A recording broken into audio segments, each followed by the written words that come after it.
जय हिंद, वंदे मातरम। प्यारे साथियों एवं छात्रों, welcome to all of you Utkarsh Adda YouTube channel, a part of Utkarsh Academy Chaulapur Varanasi.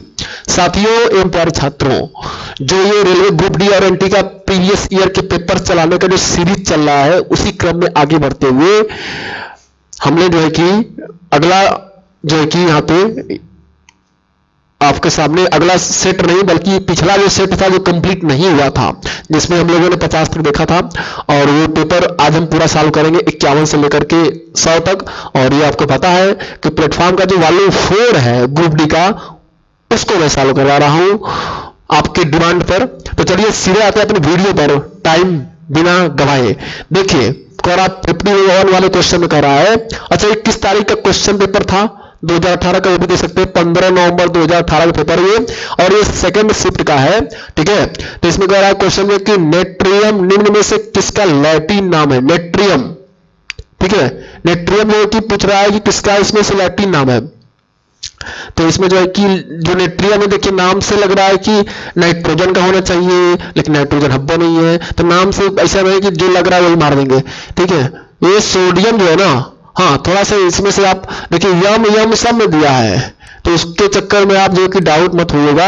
Natrium जो है कि सोडियम का जो है कि लैटिन नाम है, और सोडियम का जो परमाणु क्रमांक होता है 11, और जो इसका प्रतीक होता है Na होता है। इसके बाहरी कक्षा में कितने इलेक्ट्रॉन? कहेंगे 2 8 1 होता है, और ये धातु है, और ये धातु है, और ये जो कि फर्स्ट आवर साड़ी में जो फर्स्ट ए होता है, ग्रुप फर्स्ट ए, उसी में आता है ये, ठीक है। चलिए अगला क्वेश्चन ये रहा कि किसी निश्चित ऊंचाई पर उठे हुए पानी में कौन सी ऊर्जा होती है? देखिए जब कोई भी वस्तु उठ जाएगा, और ये पानी मान लीजिए पानी उठ करके ऐसे यहां पे चला आया, किसी टंकी उनकी में पानी चला आया, ये h ऊंचाई तक चला आया और पानी का द्रव्यमान m हो, तो जानते हैं किसी वस्तु को जब पृथ्वी तल से h ऊंचाई पर ले जाएंगे तो उसमें जो ऊर्जा होगी उसको बोलते हैं पोटेंशियल एनर्जी, स्थितिज ऊर्जा।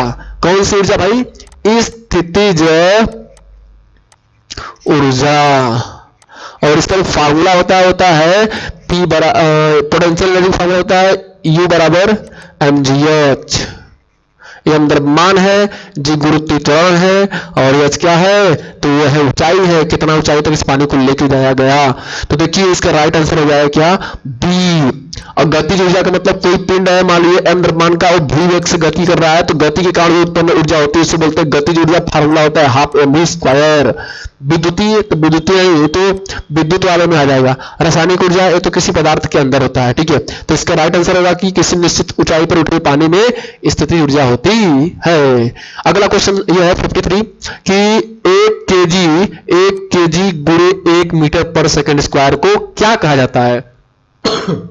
देखिए जो बल होता है ना, बल बराबर होता है द्रव्यमान मास इंटू एक्सेलरेशन। अरे बल बराबर क्या होता है? तो बल बराबर होता है द्रव्यमान और गुणे त्वरण।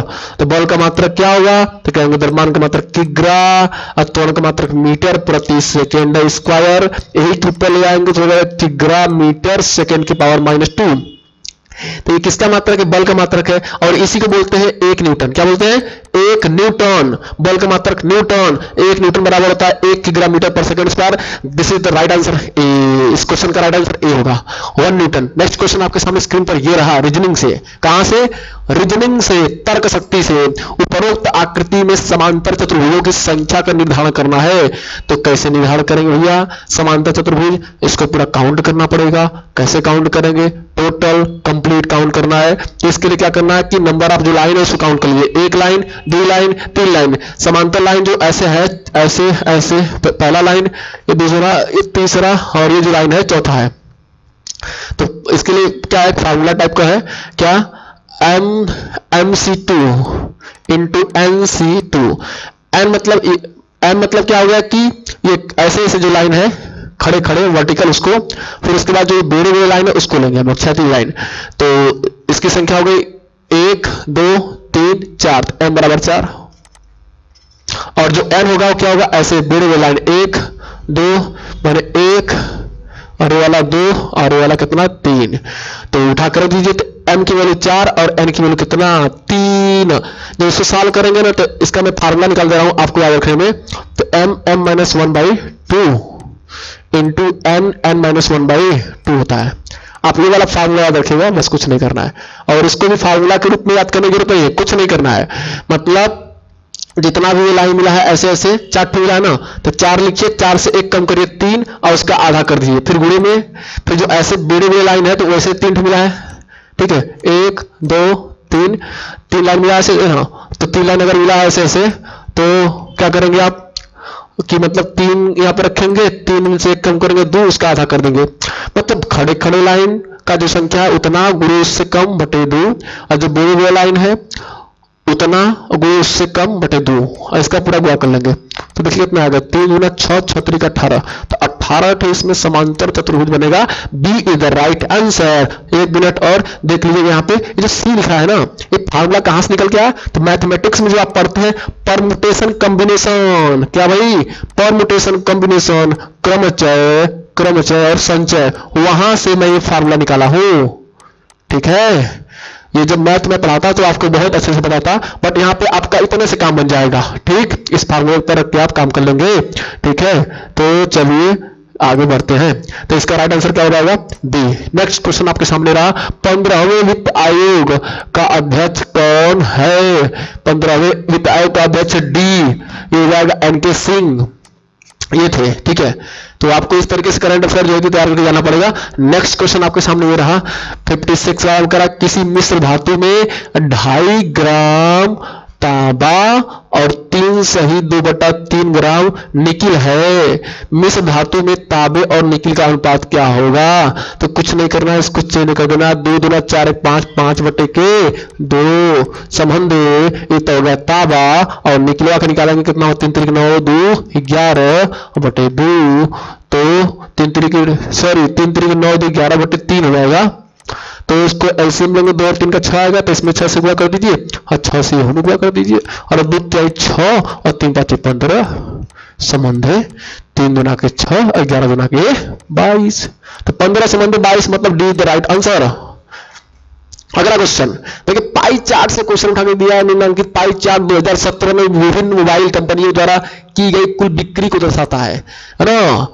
सैमसंग का मोबाइल वाला जो बिक्री हुआ है 10% हुआ है, पूरे पाई चार्ट का 100% का कितना 10% सैमसंग वाला बिक्री किया है। एप्पल वाला 15%, हुआवेई वाला 15%, ओप्पो वाला 7%, व्यू वाला 13%, अदर वाला जो है कुल मिला के अदर जो कंपनी है वो 40%। कह रहा ओप्पो की बिक्री को दर्शाने वाले त्रिज्यखंड द्वारा निर्मित कौन, बताइए। देखिए ना, ये पूरा जो देखिए 100 है कि नहीं है, तो देखिए 15 15 30 और 30 से 13 7 20, 30 20 50 और 50 10 60 60 40 100, यानी 100 डिग्री के वैल्यू कितना डिग्री, 100% पूरा हो गया बिक्री अलग अलग कंपनियों को मिला करके। और कुल कोण कितना बनेगा, कहेंगे केंद्रीय कोण होता है कुल 360, तो 100 की वैल्यू कितना 360 अंश, तो यहां से 1 का निकालेंगे तो 1% बराबर 3.6 अंश।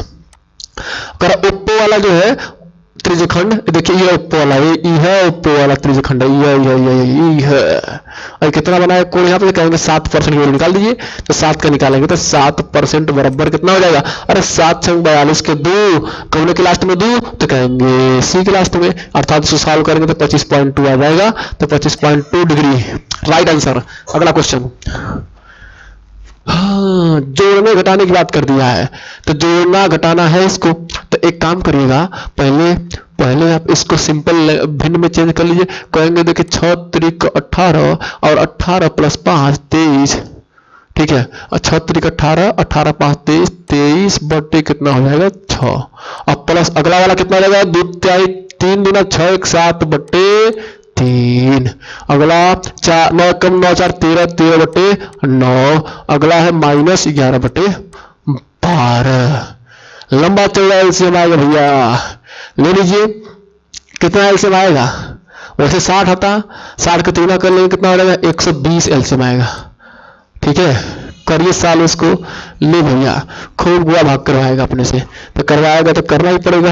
अरे 36 आएगा एलसीएम ना, हाँ बड़े आराम से हो जाएगा, एलसीएम तो छोटा होगा 36, एलसीएम कितना हो जाएगा 36, 36 हो जाएगा छोटा हो जाएगा, 6 से भाग देंगे 6 6 के 36, और 6 गुआ कर लेंगे 6 3 18 के 8, और 6 दूना 8 8 1 9, फिर प्लस 3 से भाग देंगे 12 12 से 84 84, अब फिर माइनस 9 से भाग देंगे, 9 चौके 36, 4 से गुणा करेंगे 13 चौका 52, 52 माइनस 12 से भाग देंगे 12 3 36, 11 3 33, सॉल्व करेंगे ना इसको तो देखिएगा 8 4 12 के 2, 9 8 17 1 18 माइनस ये हो जाएगा 5 8 बटे कितना 36, 12 में से 5 गया 7 और यहाँ 17, 17 में से 8 गया 9, 97/6, कुछ मिस्टेक तो हुआ नहीं, 36 कुछ गड़बड़ हुआ क्या भाई, चेक कर लीजिएगा कैलकुलेशन में, है ना। हाँ कैलकुलेशन में चेक करना पड़ेगा अच्छे से, मैंने कर लीजिएगा, मैं यहाँ पे कर दे रहा हूँ। 36 18 5 23 ठीक था, और 3 दूना 6 1 7 वो ठीक था, 9 9 4 13 वो ठीक था, और सब 36 हो गया। तो 6 से भाग देंगे 6 6 36 और 6 3 18 18 6 दूना घबरा गया वही क्या, 6 से भाग देंगे 36 में 6 बार हो जाएगा, 6 3 18 और 6 दूना 12 और 12 1 13 होगा, ये गलत होगा भैया, ठीक है। 6 से भाग देंगे 6 3 18 की 8 गुणा कर देंगे 6 से, फिर 6 दूना 12 12 1 13, इसको जोड़ेंगे कितना आ जाएगा, कहेंगे 8 8 4 12 के 2, 8 3 11 12 और 2 222 में से 85 निकालेंगे, बाकी सब ठीक है। तो 12 में 7 हो जाएगा, फिर यहाँ पे 11 11 में से 8 गया 3, तो 18 9 के जोड़ेंगे कितना हो जाएगा, 9 की जगह हो जाएगा 3 7 3 और यहाँ पर आ जाएगा 1 137 बटे 36, ए इज द राइट आंसर। अगला क्वेश्चन आपके सामने रहा, देखिए पूछा है ला समस्या और भैया ला समस्या दिया गया है, तो ला समस्या निकालने की बात कर रहा है, तो देखिए क्या करना है, रणनीति है ला समस्या निकालने की बात कर रहा है। सब वेट करिए यार, सब दिन काम हो गया है, ठीक है।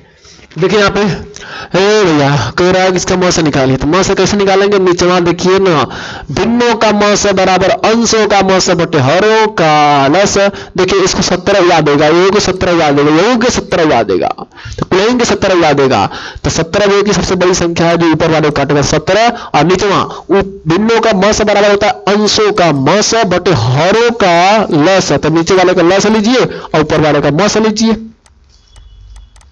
तो लस लेंगे नीचे वाले का तो कितना हो जाएगा, तो एक 45 दिया ना 45, तो 1 से 90 हो जाएगा 90, तो 17 बटे 90 इज द राइट आंसर।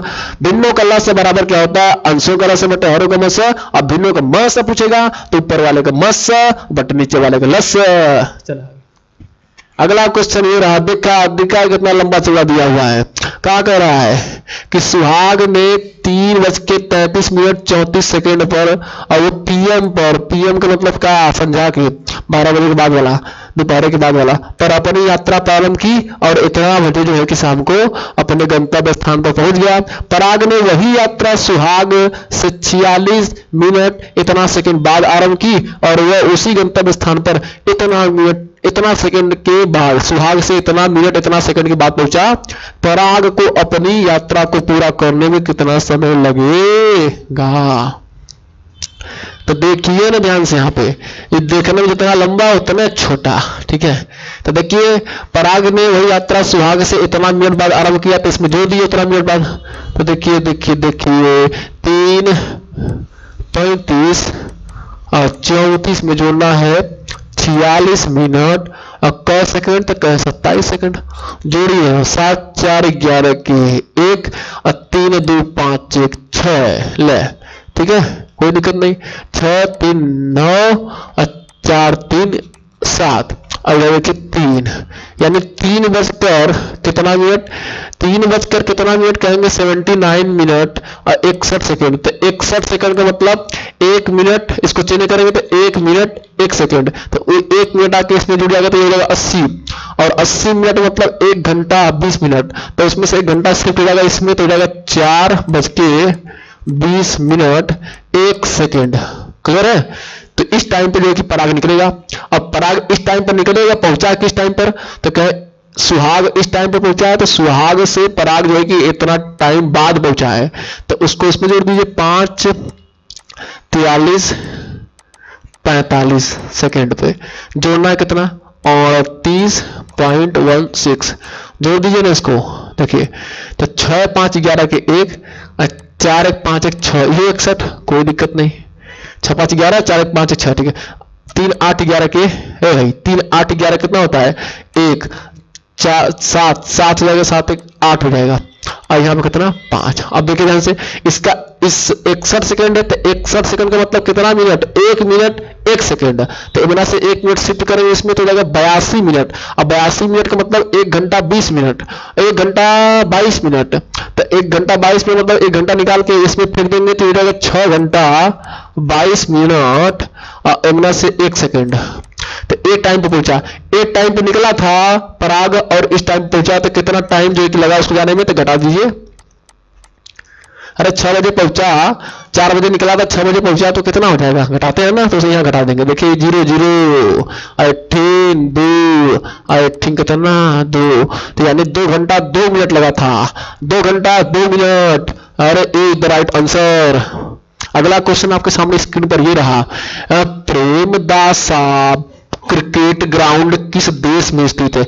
अब प्रेमदासा क्रिकेट ग्राउंड किस देश में स्थित है, तो देखिए लग रहा है ना ऐसा दिया है कि आप कंफ्यूज पक्का हो जाएंगे। कहीं से देखिए कुल भारत के पड़ोसी देश हैं, तो किसी देश में हो सकता है ये प्रेमदासा, तो लेकिन है कहाँ, तो ये श्रीलंका का है। ठीक है, अब प्रेमदासा क्रिकेट ग्राउंड याद रखिए श्रीलंका का, तो ऐसा ग्राउंड का नाम याद कर जाइएगा। ठीक है, यदि एक माल में कोई व्यक्ति 50 न्यूटन के बल से ट्राली को खींचता है जिससे ट्राली 30 मीटर तक विस्थापित हो जाती है, तो किया गया कार्य क्या हुआ। तो देखिए ये है एक थे जमीन, ये है एक थे समतल भूमि, और ऊपर एक रखा गया ब्लॉक यानी गुटका। अगर ये द्रव्यमान का हो, अब पॉइंट ए पर स्टार्टिंग में हो, अब बल लगा के खींच के ले गए कहाँ, ले गए कि बी पे, पॉइंट बी पे ले गए, और यहां से यहां तक विस्थापन डी हो, अब बल एफ लगा के खींचा गया, तो जो कार्य होता है ना, कार्य होता है एफ डी कास थीटा। और चूंकि बल यहाँ पे जिस दिशा में विस्थापन हो रहा है उसके समांतर है, तो थीटा का वैल्यू हो जाएगा 0, तो W बराबर कितना मिल जाएगा, F इंटू डी मिलेगा। तो बस कुछ नहीं करना, उठा कर रखिए, बल लगाया था 50 न्यूटन, लगा दिया चाप के, ले गया खींच के, कहाँ विस्थापन कितना दे दिया 30 मीटर, तो 5 से 15, तो 1500 हो जाएगा, तो 1500 जूल जो है कार्ड होगा, तो ए इज द राइट आंसर। देखिएगा ये दिया ए उठे 1500, ए उठे 1500, ये नहीं होगा क्योंकि यहाँ पे वाट दिया है, और जूल जो है कि कार्य का मात्रक जूल होता है, वाट तो शक्ति का मात्रक होता है, तो इसीलिए 1500 जूल होगा, तो ए इज द राइट आंसर। अगला क्वेश्चन आपके सामने रहा स्क्रीन पर 63वां, उपरोक्त बार ग्राफ 4 राज्यों ABCD में 3 अनाज PQR के उत्पादन को दर्शाता है। देखिए भैया ये 4 राज्य ABCD, अब ये जो PQR जो है कि 3 प्रकार के अनाज है, PQR एकदम भरा हुआ जो है ना, काला काला P है, खाली खाली Q है, और जो ऐसे दे दिया है ना बीचों में, ऐसे कट्टम पिट्टम बर्फी नुमा ऐसे से, तो ये जाएगा आपका R हो जाएगा, समझ रहे हो। तो देखिए यहाँ पे इसमें देखेंगे तो चला ना चौकोर टाइप का, इसमें छोटे छोटे आकृति है, और एकदम काला है और एकदम खाली है। ठीक है, तो कह रहा है अनाज पी के कुल उत्पादन में बी राज्य का प्रतिशत योगदान कितना रहा। तो देखिए अनाज पी का कुल उत्पादन जोड़ लीजिए, तो अनाज पी का जो कुल उत्पादन जो है कि ए वाले राज्य में कितना हुआ है, तो कहेंगे 15, तो 15 प्लस बी वाले राज्य में कितना हुआ, तो बी वाले राज्य में हुआ 5, देखिए 5, ये 5 प्लस 5। सी वाले राज्य में कहेंगे देखा चौचक हुआ है, तो कितना हुआ 25। डी वाले राज्य में कितना हुआ, कहें देखा ये डी वाले राज्य में ले गया कितना, कहेंगे 15। बस इतना ये है ABCD राज्य, इतना से फालतू बन गया प्लस, ये हो गया कुल। अगर कुल हो गया भैया देखा कट्टम हो गया सरवा, खिंचा दे रहा है गड्ढे हो जा रहा है सब।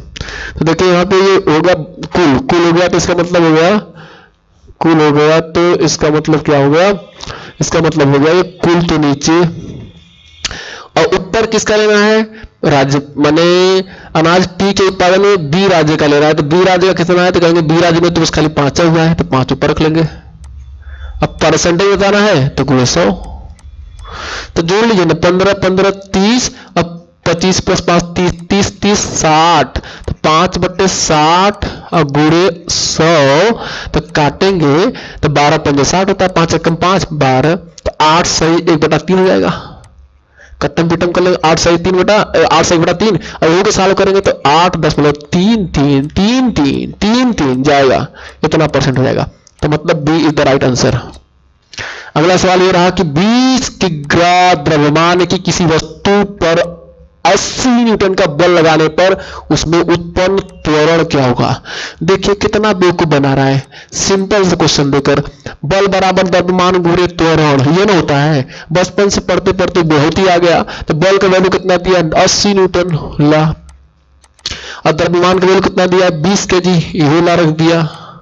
अब त्वरण पूछ रहा है तो निकाल दीजिएगा। तो 20 चौका 80, तो ए बराबर कितना मिल जाएगा 4 मीटर प्रति सेकंड स्क्वायर। ए भाई त्वरण का मात्रा क्या होता है, तो मीटर प्रति सेकंड स्क्वायर ना होता है, तो लिख दिए यहाँ पे। तो 4 मीटर पर सेकंड हो गया, ए द राइट आंसर। अगला ये रहा कि भारत हर साल को राष्ट्रीय एकता दिवस के रूप में मनाता है। तो हर साल किस तारीख को मनाता है राष्ट्रीय एकता दिवस के रूप में, तो मनाता है 19 नवंबर को। भारत हर साल राष्ट्रीय एकता दिवस के रूप में मनाता है, ठीक है। तो ये आपका राइट आंसर हो जाएगा। और 19 नवंबर को विश्व नागरिक दिवस भी मनाया जाता है। जो 19 नवंबर है ना, इसी को विश्व नागरिक दिवस भी मनाया जाता है, ये भी याद रखना जरूरी है, ठीक है। तो ये रहा आपका। और 21 नवंबर जो है ना, नवंबर में 21 नवंबर को टेलीविजन, विश्व टेलीविजन, जो टीवी देखते हैं तो वह दिवस मनाया जाता है, टेलीविजन दिवस, ठीक है। समझ गए होंगे कि हम क्या कहना चाहते हैं, कि टेलीविजन दिवस मनाया जाता है 21 नवंबर को। खैर इस क्वेश्चन का राइट आंसर क्या था कि हर साल जो है कि राष्ट्रीय एकता दिवस जो है कि मनाया जाता है 19 नवंबर को, और इसी दिन विश्व नागरिक दिवस भी मनाया जाता है। अगला क्वेश्चन लेना है हमको, तो ये रहा आपके सामने। कह रहा कि पौधों के विभिन्न अंग वनस्पतियां और जैविक अपशिष्ट कहलाते हैं। तो पौधों के विभिन्न अंग और वनस्पतियां जो है, माने पौधों के लेना है विभिन्न अंग, वनस्पतियां लेना है, और कह रहा जैविक अपशिष्ट, जो ये सब मिलकर के तीनों क्या कहलाते हैं। तो इन तीनों को हम लोग कह सकते हैं जीवाश्म कह सकते हैं, ठीक है, कि परमाणु ऊर्जा कह सकते हैं, कि बायोमास कह सकते हैं, कि सौर ऊर्जा कह सकते हैं। देखिए ये तीनों अंग लिया है, एक तो लिया है क्या लिया है विभिन्न अंग, मतलब कि इसमें आपका ले लिया है कि पौधों के अलग अलग अंग, जैसे उसका हो गया क्या जड़ हो गया, तना हो गया, ठीक है, पत्तियां हो गई, उसकी शाखाएं हो गई, और वनस्पतियों को लिया और जैविक अपशिष्ट को लिया। तो तीनों मिलाकर के क्या कहलाएंगे बायोमास कहलाता है, इससे बायोमास बनता है, ठीक है। चलिए अगला क्वेश्चन आपके सामने ये रहा स्क्रीन पर। विद्युत बल्ब के फिलामेंट का दे दिया है कितना, उसमें फिलामेंट में धारा बह रही है वो कितना बहती है 10.75 एम्पियर की धारा बहती है। 10.75 एम्पियर का मतलब हो गया कि 3/4 एम्पियर, माने 1 से भी कम। और कह रहा है कि विद्युत धारा जो है 7 मिनट तक बहती है। तो टाइम नहीं दिया आपको, टाइम दिया 7 मिनट दिया, ठीक है। तो कह रहा है कि विद्युत प्रवाह के माध्यम से बहने वाली विद्युत आवेश की मात्रा की गणना कीजिए। तो जानते हैं ना कि I बराबर होता है Q/T, तो Q बराबर होता है I × T होता है। I मतलब धारा, ये I दिया ना, धारा दिया I, तो 3/4। और T का मतलब होता है समय, और समय दिया मिनट में, तो इसको बदल लेंगे घंटा, मिनट में दिया है तो इसको बदल लेंगे सेकंड में, MKS में सब लेके चलेंगे मात्रक। तो काटेंगे पीटेंगे तो कहेंगे 15 चौका 7 होता है 15, अब गुणा कर लेंगे तो कहेंगे 15 7 105। तो देखिएगा, या फिर ऐसे गुणा करेंगे 7 × 21 × 15, तो कहेंगे किसके लास्ट में 5 है, तो कहेंगे इसके लास्ट में 5 ही आंसर हो जाएगा। कर लीजिए इसका 15 × 15 15 30 30 31। तो इतना आवेश का मात्रा क्या होता है, तो कहेंगे कूलाम, और कूलाम को दिखाते किससे, तो बड़का C से। तो ए द राइट आंसर। अगला क्वेश्चन आपके सामने रहा कि निम्नलिखित तत्वों को उनके धात्विक लक्षणों के आधार पर अवरोही क्रम में लिखिए, या अवरोही क्रम में व्यवस्थित करके देखिए कौन सा मिलेगा। तो देखिए जितना नीचे जाएंगे आप, ठीक है, उतना जो है कि धात्विक लक्षण कम होता जाएगा। तो उसके हिसाब से जो आपका बनेगा, ठीक है, वो क्या बन जाएगा। धात्विक लक्षण की बात करें, सॉरी यार, धात्विक लक्षण पूछा, एक मिनट, मेटालिक कैरेक्टर, धात्विक लक्षण की बात किया है। तो जैसे देखिए पहला जो फर्स्ट ए होता है ग्रुप आवर सारणी में, वो होता है हलीना करे रब से फरियाद। तो हाइड्रोजन, लिथियम, सोडियम, ये हो जाएगा पोटेशियम, रुबिडियम, है ना, और सीजियम, उसके बाद हो जाएगा फ्रांसियम। तो जितना नीचे जाएंगे उतना जो कि नंबर ऑफ कोष बढ़ते जाएंगे, परमाणु के चारों तरफ कक्षाओं की संख्या बढ़ती जाएगी। तो बाहर इलेक्ट्रॉन का जो इलेक्ट्रॉन होगा उसका जो कि नाभिक से दूरी बढ़ता जाएगा, तो इसका खिंचाव कम होता जाएगा। तो ये बड़े आसानी से मुक्त इलेक्ट्रॉन को मुक्त करेगा पूरी कक्षा में से। तो जितना अंतिम कक्षा नाभिक से जितना दूर रहेगा उतने आसानी से इलेक्ट्रॉन को मुक्त करेगा। तो जो तत्व इलेक्ट्रॉन को जितनी आसानी से मुक्त करेगा उसका धात्विक गुण उतना अधिक होगा।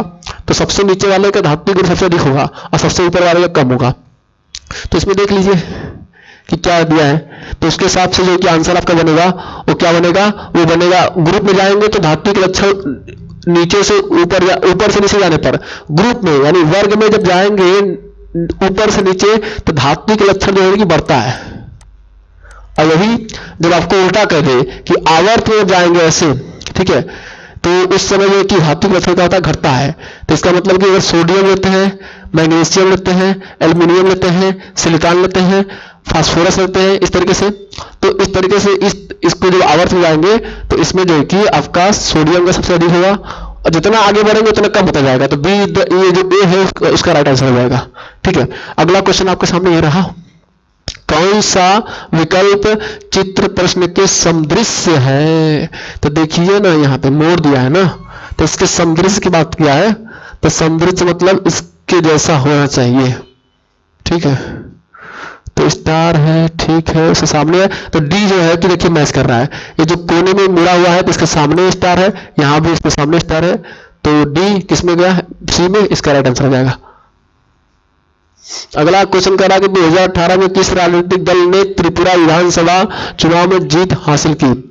तो आपका ये हो जाएगा भारतीय जनता पार्टी बीजेपी ने किया था। ठीक है, इसी प्रकार के क्वेश्चन आप तैयार करके जाएंगे राजनीतिक पार्टियों से। नेक्स्ट क्वेश्चन है कि भारत ने सिक्के के दशमलव प्रणाली, याद लिखा है दशमलव, भैया दशमलव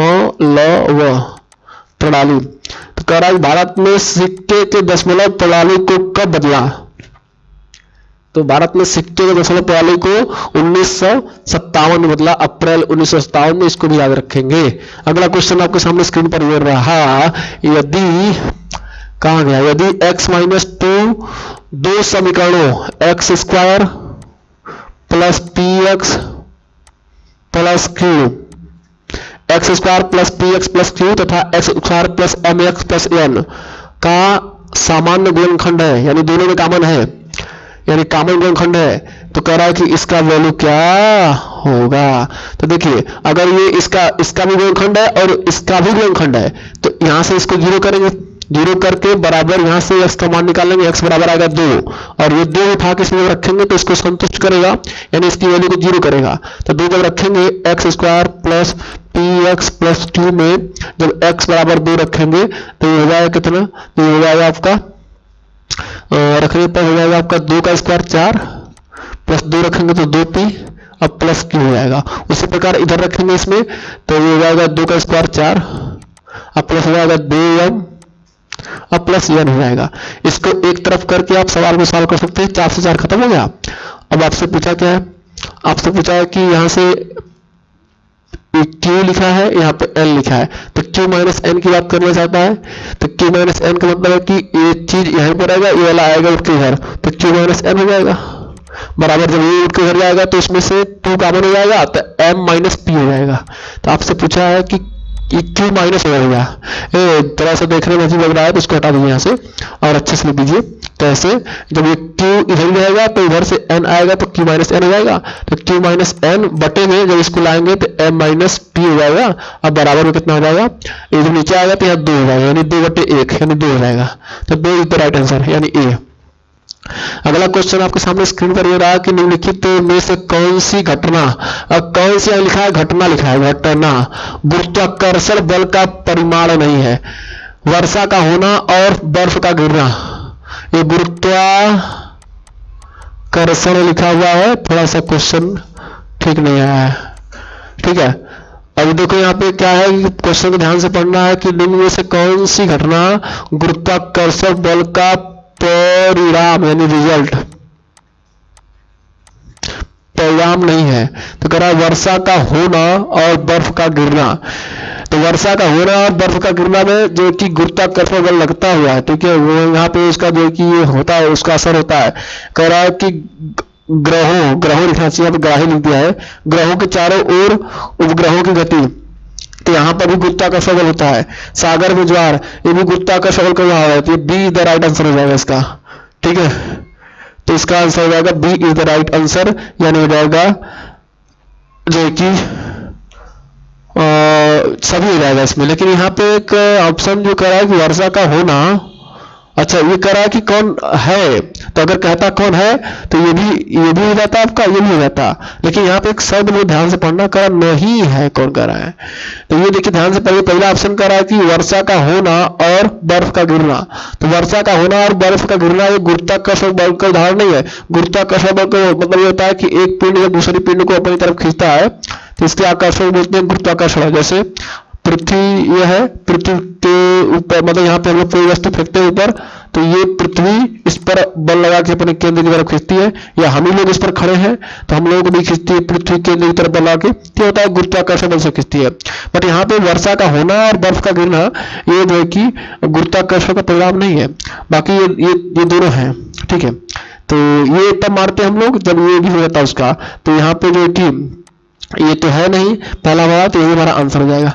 चलिए और रुके रहिए, इस चीजों को यहाँ से हटा देते हैं हम, तो आंसर हमारा क्या हो जाएगा, हमारा हो जाएगा ए। तो वर्षा का होना और बर्फ का गिरना जो है कि गुरुत्वाकर्षण का परिणाम नहीं है।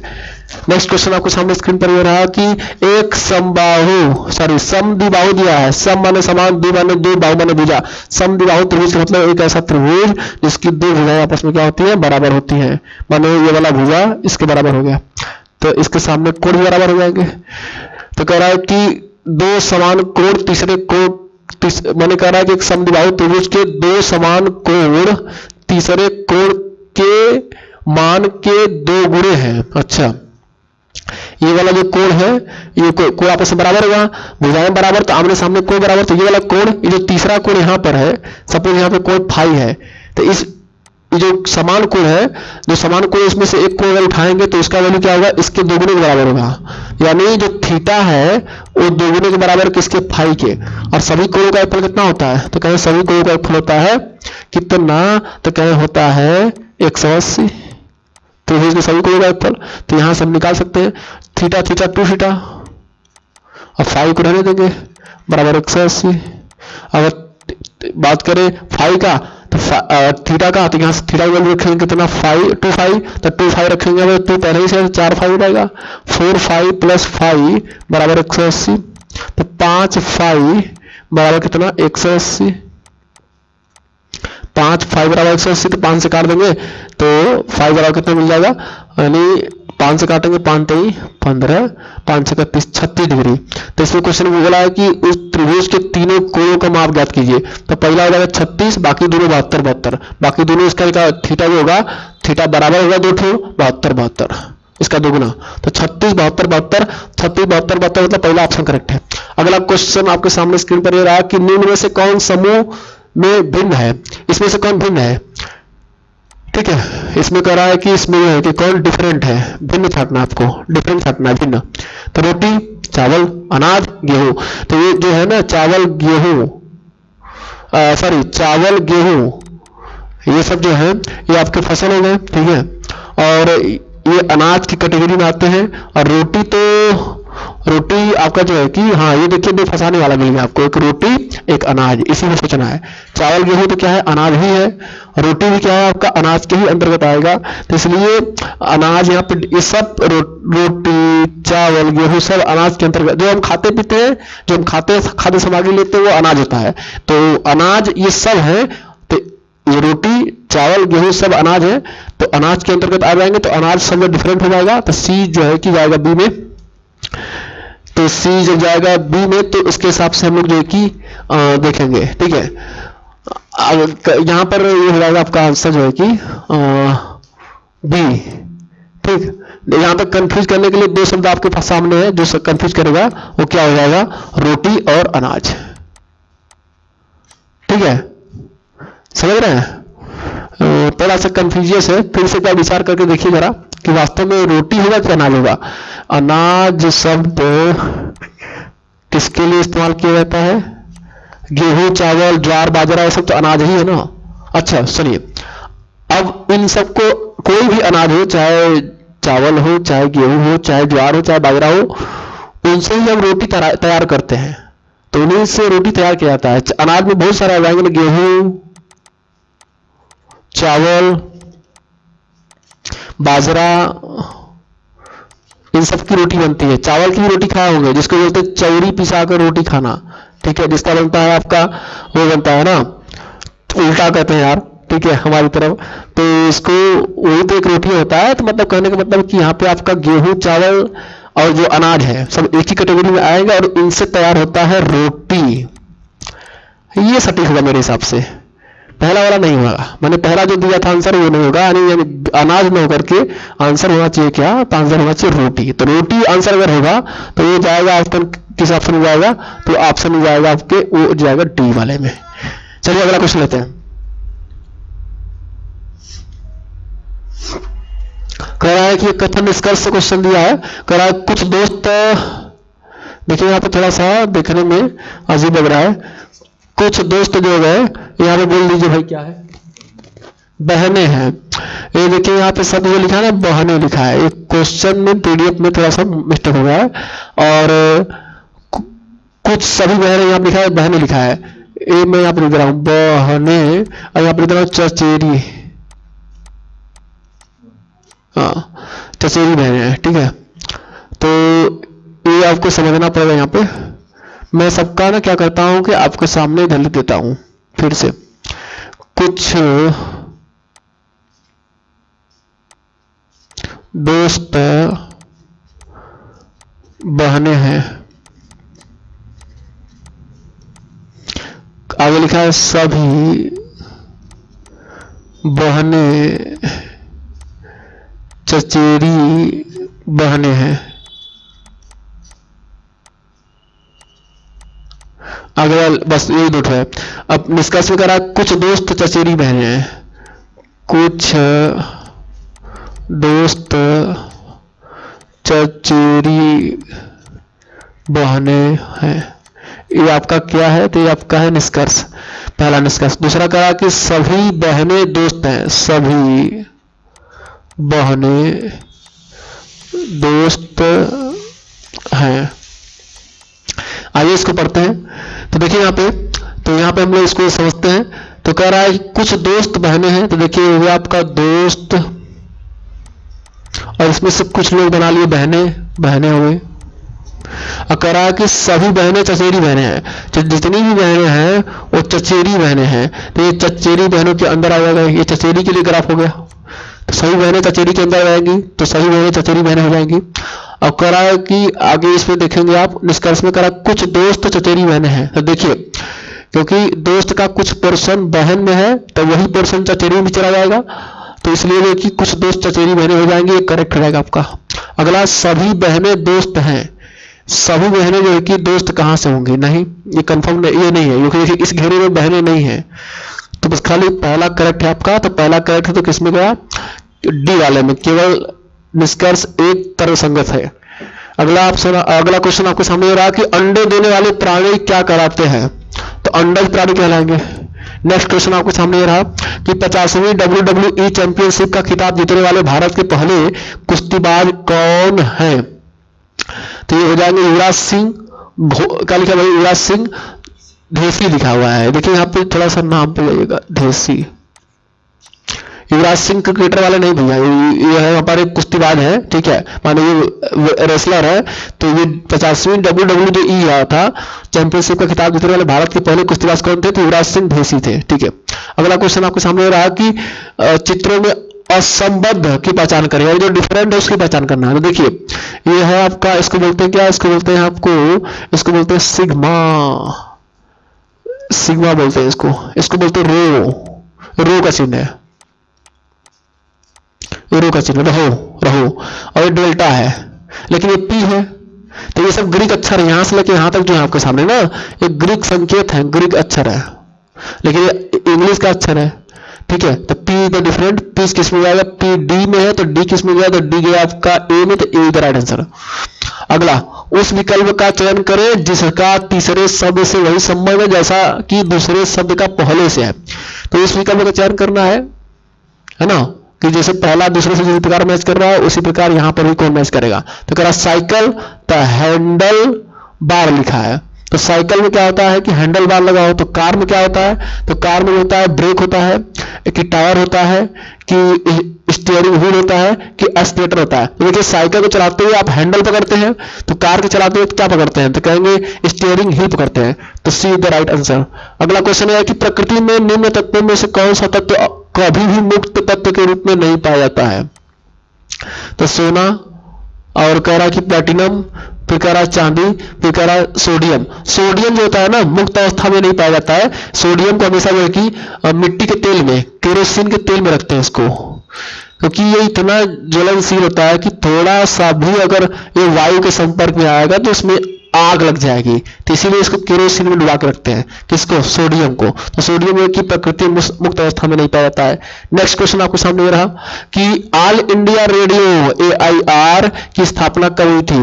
तो 1936 में हुई थी। See the right answer. अगला कह रहा है भारतीय संविधान के अनुसार attorney general of India, attorney general जो ऑफ इंडिया होता है, जो भारतीय संविधान के अनुसार अटॉर्नी जनरल, उसका कार्यकाल कितने वर्षों का होता है। तो इसका कार्यकाल जो होता है, जो कि आपका होता है 5 वर्ष का होता है, कि 6 वर्ष का होता है, देता है आपका ऐसे 5 वर्ष या 6 वर्ष या 3 वर्ष ऐसे करके। खैर यहाँ पे ऑप्शन में आपको दिया है, कितना दिया है, 5 वर्ष, अनिश्चित, नियत और 3 वर्ष। तो ये आपका होगा अनिश्चित होता है, मतलब कि कोई फिक्स नहीं होता है। और अटॉर्नी जनरल का जो अपना अटॉर्नी जनरल ऑफ इंडिया होते हैं, उनका जो जिक्र होता है 30 अनुच्छेद में होता है। तो संविधान के 76 वाले अनुच्छेद में कि इनका जिक्र किया गया है, और उनके कार्यकाल के बारे में कोई निश्चित जानकारी नहीं होती। कोई निश्चित नहीं होता कि 5 साल के होंगे, 6 साल में क्या होंगे। तो ये हो जाएगा आपका अनिश्चित काल तक। ठीक है, ये जिनकी जो नियुक्ति करते हैं वो राष्ट्रपति करेंगे। ठीक है, चलिए आगे बढ़ते हैं, अगला क्वेश्चन लेते हैं। अगला क्वेश्चन यह है कि कार्य संपन्न होने के लिए 3 कारकों की आवश्यकता होती है, निम्न में से कौन सा एक कारक आवश्यक नहीं होता है। विस्थापन होना चाहिए। देखिए कार्य का फार्मूला होता है, प्रीवियस क्वेश्चन है, FD cos थीटा। ठीक है, तो विस्थापन तो होना अति आवश्यक है। दूसरा, बल में विस्थापन के साथ एक घटक होना चाहिए, बल में विस्थापन के साथ एक घटक होना चाहिए। अगर हम थीटा को 0 ले लेते हैं, ठीक है, तो W बराबर क्या मिल जाएगा, तो कहेंगे W बराबर आपको मिलेगा, ए भाई इस सेटिंग में आपको क्या हो गया, रुके रहिए 1 मिनट यार।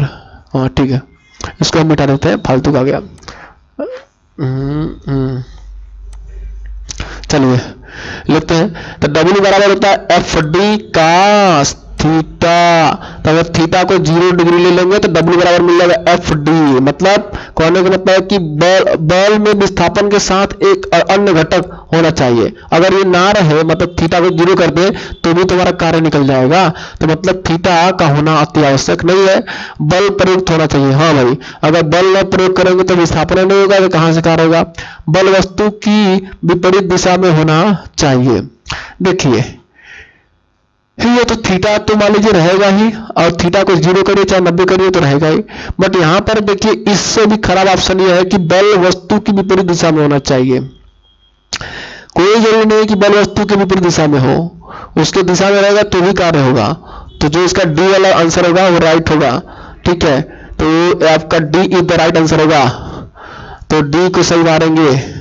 और ये जो बात कर रहा है कि बल में विस्थापन के साथ, यानी बल और विस्थापन के साथ एक अन्य घटक, तो बात कर रहा है cos थीटा का। ठीक है, तो वो तो थीटा को आप 0, 90, 45 कर सकते हैं। ठीक है, तो वो तो रहेगा ही आपका।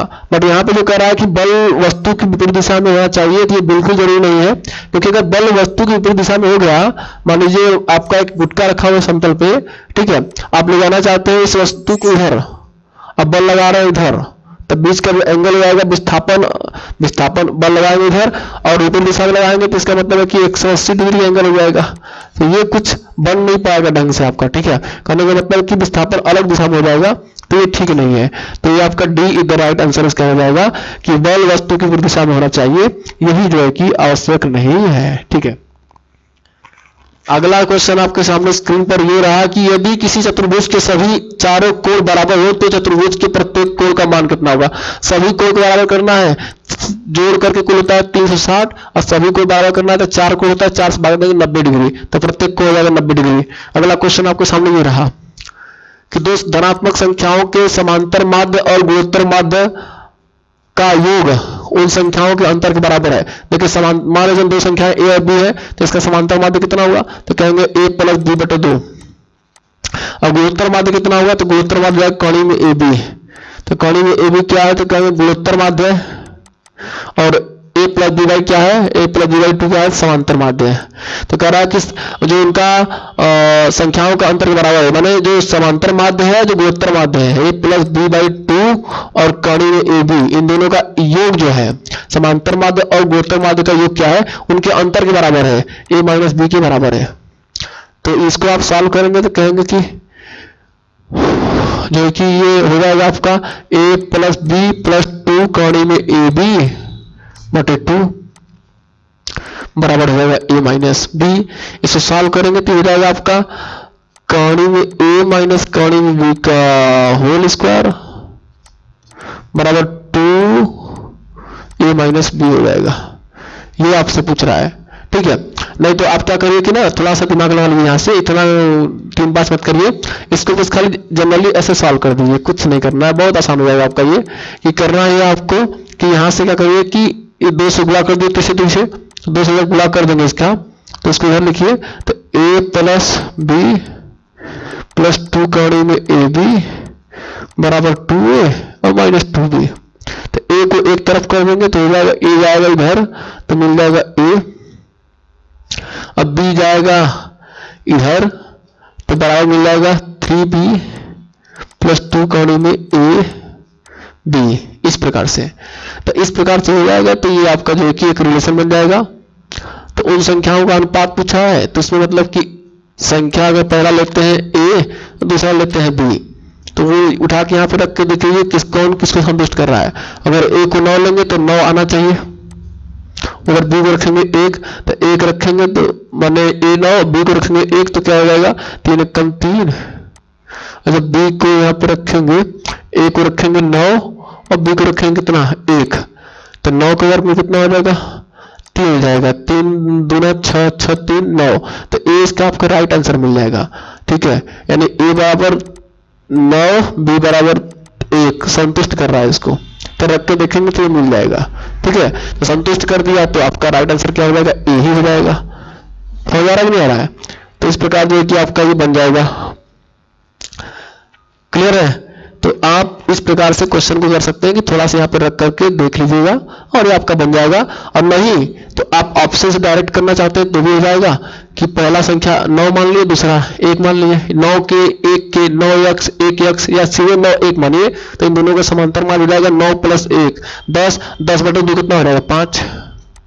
और फिर इसके बाद क्या है कि उस तरीके से आपको करना पड़ेगा। फिर इसका लेंगे उत्तर मान 9 कम 9 और 9 का वर्ग कितना होगा 3, और इन दोनों का योगफल होना चाहिए, संख्याओं के अंतर बराबर होना चाहिए। तो संख्याओं का अंतर कितना होगा, कहेंगे 9 में से 1 गया कितना 8, तो क्या 8 आ रहा है कि नहीं आ रहा है, आ रहा है, तो पहला ऑप्शन करेक्ट है। इसी प्रकार कर लेंगे उसको, ठीक है, समझ रहे हैं। चलिए अगला क्वेश्चन लेते हैं।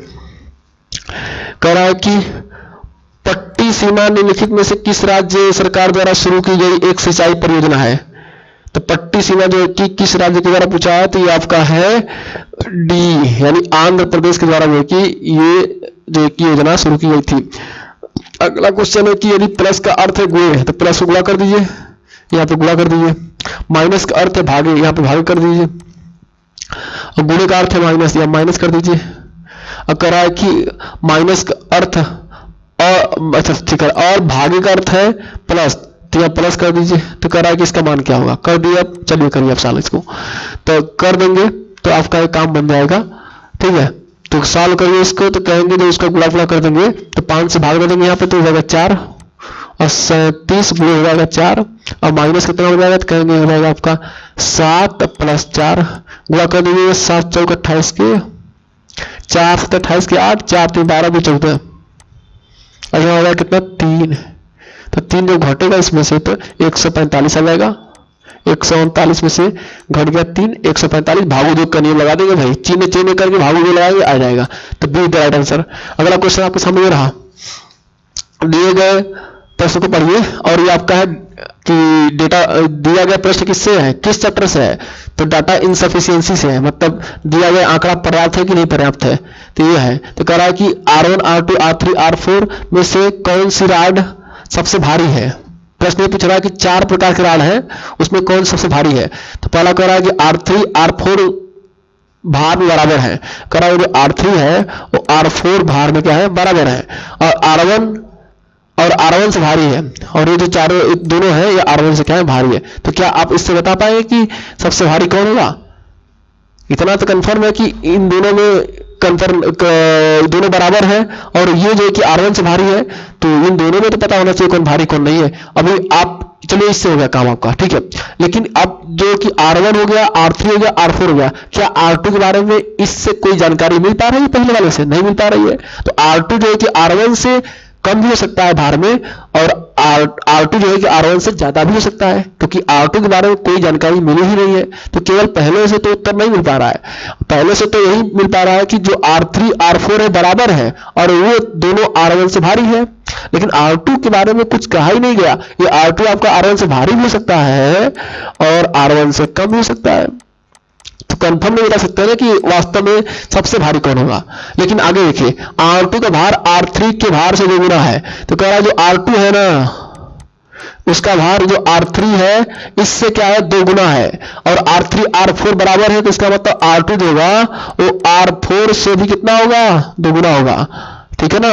अब इसका मतलब यह है कि अब R2 जो है कि सबसे भारी हो जाएगा ठीक और ये दोनों पहले ही से R1 से भारी है और R2 जो है कि R3 और R4 का दुगुना है तो सबसे भारी R2 हो जाएगा। इसका मतलब दोनों को मिलाएंगे ना तब उत्तर मिल पाएगा केवल एक से नहीं मिल पाएगा ना ही केवल 2 से तो दोनों को मिलाकर तो मतलब कथन 1 और 2 दोनों पर्याप्त हैं तो मिला करके। अगला क्वेश्चन आपके सामने ये रहा है 91 संख्या इतना का 25 किसी संख्या का 25% कोई संख्या x है उसका 25% निकालेंगे तो 1/4 आएगा और करा 15 के बराबर है तो संख्या क्या है तो x बराबर 15 चौका 60 तो संख्या रहेगा 60। नेक्स्ट क्वेश्चन आपके सामने ये रहा एक नल ए एक टैंक को 10 घंटे में भर सकती है। नल ए 10 घंटा भर सकती है और नल बी 5 घंटा में भर सकती है तो भरने दीजिए 5 घंटा में।